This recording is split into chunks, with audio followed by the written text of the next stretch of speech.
guys, and welcome back to my channel. Today I'm going to look into a case of Josh Dufort. This was suggested to me by Ju, so thank you for that. I appreciate any suggestions you guys have, and of course if you do have any more, please do let me know.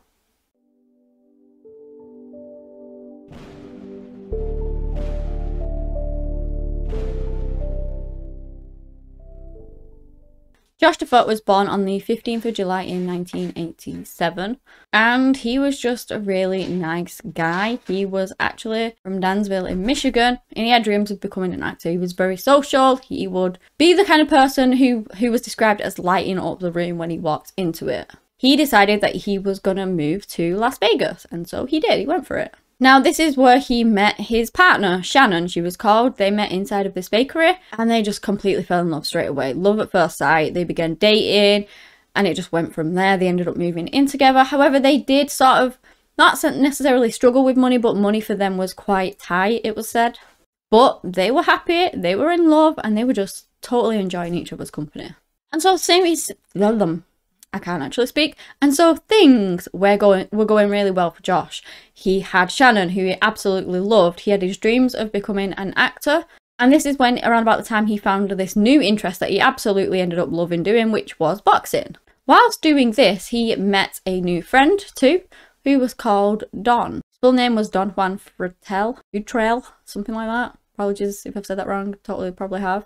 But he was also interested in boxing. He was a lightweight boxer himself, and him and Josh hit it off. They would often make plans to go and do things together, but a lot of the time Don would like cancel it, and then it wouldn't end up happening, and you know, not a very good friend in my eyes, but that's just my personal opinion, you know. Then they would do other things, like they shared the idea of making like a t-shirt design company themselves, and so they tried starting that off. And so they really tried with that. They made these awesome t-shirts together. They would go down the strip and try and sell them off. But sadly, that ended up not really going anywhere for them. But again, you know, nothing ventured, nothing gained. Then Josh told Shannon something which was a bit strange. He told that Don had actually got health insurance for Josh and that he was paying the bill for it. Which, you know, they thought that was strange, but yeah, that was about as far as it went. And then in November of 2010, Josh tells Shannon that he's going to go down for this jog down to the gated community where Don lives and meet him there. Like, well, he's going to go inside and he's going to meet him there. They're going to hang about and they're going to talk about all these plans that they had. So that's that. Josh goes off. And then Shannon gets these 3 messages from Josh, 3 scary messages, where he's going on about how he's being followed, that there were 3 of them, that he didn't know how to get into the gated community and so was just stuck outside and couldn't do anything, and these guys were following him, and that he was on this corner of East Precious Ridge and that he was telling her to come and pick him up.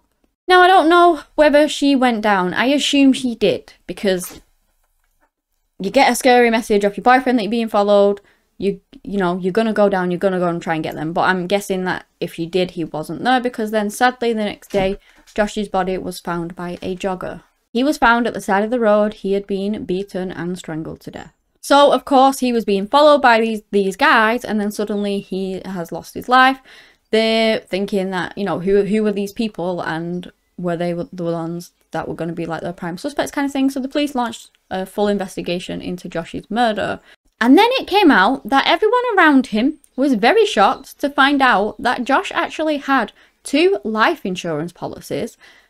Not health insurance, life insurance. It added up to 1.75 million, and guess who the beneficiary of those was? None other than good old Don. So when he got these health insurance policies out, it was actually life insurance by the sounds of it, because nobody knew that Josh even had them. Josh didn't even know that Josh had them, because like I said, he thought it was health insurance, not life insurance.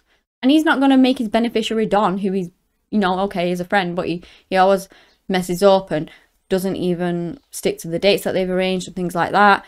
He's obviously going to make it for the love of his life, Shannon.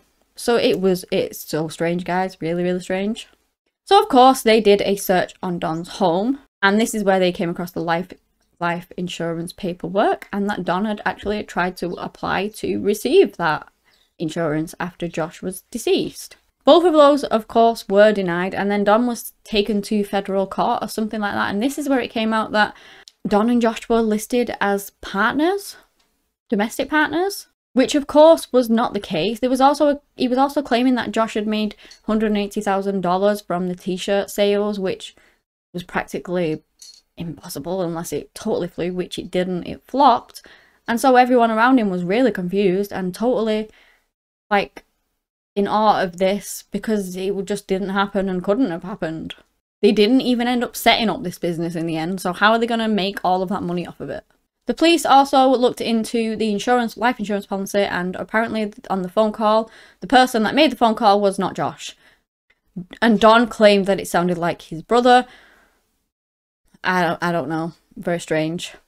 Despite all of this, and despite all of the strange circumstances surrounding it, I guess they don't have enough evidence to charge anyone for anything, because they never did. They've not made an arrest with regards to Josh's murder. There's nothing.